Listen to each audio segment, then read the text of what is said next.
I've been messaged by a few people asking me about my tips for new students starting in the teaching profession. So in this video I'm going to go through a few things that could help anyone who's new to teaching in the early years or primary schools.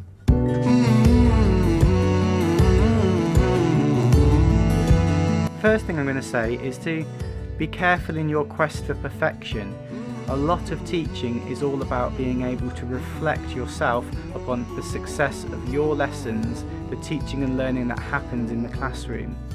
You know, if you're going to be observed, you'll often find that one of the first questions that's asked of you is, how do you think it went?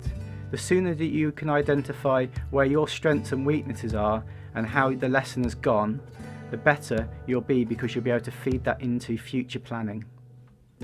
I'm still doing that at this stage after 11 years of teaching, looking back and thinking, oh, that didn't work as well as I wanted it to, or I'm really surprised at how that worked. Be careful to avoid teacher burnout. It's really tempting in those first few weeks to be thinking about so many different things and go at such a pace, but the reality is that the first few weeks are really tiring. You're going to find that you've got a workload, lots of unpredicted things that you didn't even know you were going to have to do will be given to you, as well as extra meetings and feedback. New things will be added to the diary over the few weeks, but I'd also just say be really careful, because you're going to catch lots of colds and coughs from the children in the school. You'll have all the school germs over the first term. I always think of teaching and the workload that we have is like kind of going up the escalator the wrong way. You kind of think, oh, I'm getting through it, but by the time you get to the top, you're moving back down again as some new thing has started. I think this is really key, that you think about having a time when you do switch off from school and the workplace, because I always like to think of it as having a third place. I've got my home and my family, I've got my work, but I've also got that third place, that time for me, that time to recharge. And actually I go back to teaching better just by having a couple of hours a week to myself. Have a way of keeping organised, either by making a list or a special diary. I like to use the OmniFocus approach, which is also under the getting things done idea. And what that entails is that I assign some time every day to reflect on my list. So whenever someone gives me a task, I'll write it on my list. At the end of the day, I look at the list, anything that can be done in the first 5 minutes, I do that straight away. Anything that takes longer than that, I put into a priority of either setting a date when it's going to be completed, or I look and think, can I give this to some of my other colleagues to help me with, or can they do that task for me? You should find by putting things into a time slot that it will stop you getting sucked into kind of overworking on one particular area, like a really fancy lesson. You'll have that cut-off point where you need to move on to something else. Planning is really tricky, and as a new teacher, you're going to experience plans that don't always work. It's really hard to find out where the children are, where you're going to get them to, what support's needed. And sometimes if you've never taught that subject before, you know, that first lesson or first couple of lessons is going to just be feeling out the class and seeing where they are. Even if you've got previous data of where the children are, they might have taken a dip in the summer, or they might not be able to cope in the way that you've presented it. And I think one of the most key things here is to make sure that if the lesson is not working, that you don't just stick to your plan and push through. A good teacher will go off their plan if they think, do you know what, no one in this class is getting what I'm doing, I'm going to be honest with myself, right, everyone stop, come and sit back down, we'll go through this again. Okay, other key points that I'd really recommend doing when planning is thinking about two things. If you've got an activity for them to do, think about this. What will you do with a child who finds it extremely easy? Is there an extension task for this? And what will you do if you have a child who finds it too hard? What are the supports that you've put in place for them to be able to achieve that goal? When doing planning, be careful not to over-plan a lesson. I found when I first started teaching that I'd give myself about 5 or 6 different things to do in a literacy lesson. And by the end of the week, I'll probably plan about 3 weeks worth of work because I didn't get through it. I think it's best just to have that really good activity that they're all going to work for, with a possible extension, and just to make sure that they finish that rather than do 3 or 4 things and rush through them and do them kind of half-heartedly. When you're starting your behaviour management strategies with your children, keep persevering. You can get disheartened after a couple of days. You're thinking, I've been saying over and over about this, whether it's giving them carpet places or following certain rules or their seating plans.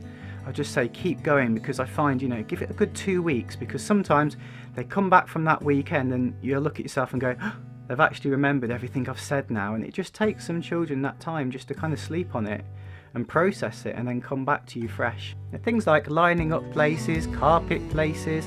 If you want to give them some stickers with their name on to help you over the first few days, that's fine. Do what's going to help you. I also find sometimes having like a table plan when I can just quickly remember what their name is straight away. It takes me a while to remember names, and usually through experience and activities I pick them up and remember them that way. As hard as it is sometimes, especially when you're really focused on being quite stern and strict at the beginning, remember to come across as more positive than negative with the children. I try and give myself a ratio of say 5:1. So for every time I'm maybe saying, oh, I'm not happy with that, I'll be turning around and then giving 5 praises out to the class, and actually just getting that into my mindset is really good, because sometimes it's easy to kind of recognise the children that aren't doing everything. When you look there are a lot of children that are silently maybe not making the most noise or getting your most attention, but they're doing everything that they're told. And I think the more that you can notice that, it will uplift you as well to go, these children are listening, they are doing what I'm saying. Having children with special needs in your class can be quite daunting, so I suggest finding out if there's a special needs coordinator in the school. There's usually an expert or somebody that has a lot of experience with things like autism or behavioural needs or physical disabilities. Ask them for those extra resources and support. They'll help you liaise with parents or any kind of external agencies that might need to give you extra support and help. Don't think you're just there by yourself. If you are lucky enough to have a teaching assistant, they are one of the most valuable resources that you're going to get all year. All I can say is take the time to plan as much as possible for them, not just the activity for literacy or the activity for free flow or whatever you're doing, but those extra little jobs that you might want them doing that are going to save you time when they go home, and then that means you're not going to stay as late. So maybe it's, could you help cut out a few of these things, or could you help stick some of these in the books? Could you help take down a bit of a display? So there's always little bits. Maybe you could have a little job list and say, oh, whenever I'm doing this, could you just check the list, and then you could just quickly update it. But definitely find yourself a way of communicating with your teaching assistant so that you can use every valuable minute that you have of them. Don't be overwhelmed by social media posts that have really beautiful displays or really beautiful activities. Be inspired by them, but don't think that you're doing a bad job just because yours don't look as artistic or creative as other people's classrooms. Identifying the different cohorts and the barriers that children have in your classroom are going to be key. You need to be finding out which children have second language issues. Maybe they've just come to the country and they can't speak much English, because that's going to be quite a large barrier. They might be very good at their mathematics there, but the actual language is going to be letting them down. But then they might make more accelerated progress once their language picks up. Have a look into that, because you might be able to have some extra resources that can support them. Also, especially from an early years point of view, look at those summer-born children. If you're teaching 3-year-olds, you're going to have some children that have only just turned 3 and some children that are a month away from turning 4. Some of them have had nearly a third of their life more than some of the other children in the class. So just because they're older doesn't mean to say that they're the brightest with regards to their intelligence. It's just that they're slightly older and have more time. When identifying higher ability pupils or gifted and talented children, don't just ban them into, these are my higher ability children. You will get children that across the board are like that, but do try and think of, even with regards to mathematics, which children are good at calculation. So if you're doing a calculation task, they can be differentiated that way. But then there might be some children that are maybe not as good as the calculation, but need more support with their shape, space and measure. And the same, you might have a children that's not the best writer, but when it comes to an activity like PE, they're very good at their balance jumping. So, try to value every kind of subject, because children have talents in all different areas. Try to minimise your stress to lesson observations. it is a high pressured environment, and I can't say don't worry about doing it. You are going to worry about doing it. I still worry when I hear someone's going to come and visit my room. It's such a personal thing. But what I would say is, don't try something new. I fell into that trap of kind of in my first few years, I'll do something really fancy and cool that I saw. Actually, the children are more thrown by it, and it just exhausts you preparing all these extra resources and ideas. Stick to the basics, stick to things that you do on a day-to-day basis. If it's a learning walk or an observation, show the senior leaders what you do on a day-to-day basis. You're going to come across much stronger, and so are the children. A note about safeguarding: if you have any concerns about anything that happens with the children or any disclosures, you're going to get a lot of training about this, but that needs to be your immediate concern.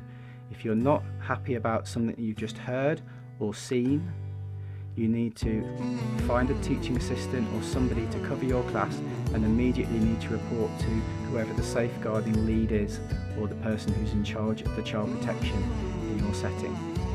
Don't delay in doing this. This could be life-saving. It could be the missing part of a jigsaw. Don't feel too intimidated by parents just because you're new to teaching. You're going to find that some parents will praise and some parents will criticise. Often you don't always hear the silent majority of people who are very happy, but parents do want to come forward and tell you the things that are concerning them. I would say that just have a good think about how that some people in life always see the glass as half empty and half full. And some of these people have children in your class. If in doubt with any parents, you're not sure how to deal with it, just ask for another member of staff just to sit in the class with you. Think of ways of building up relationships and communication with parents through either newsletters, blogs, photographs, if you have a social media account through your school. Think about all the ways that you can celebrate the children's achievements and make these as loud as possible to show parents what's happening in your classroom.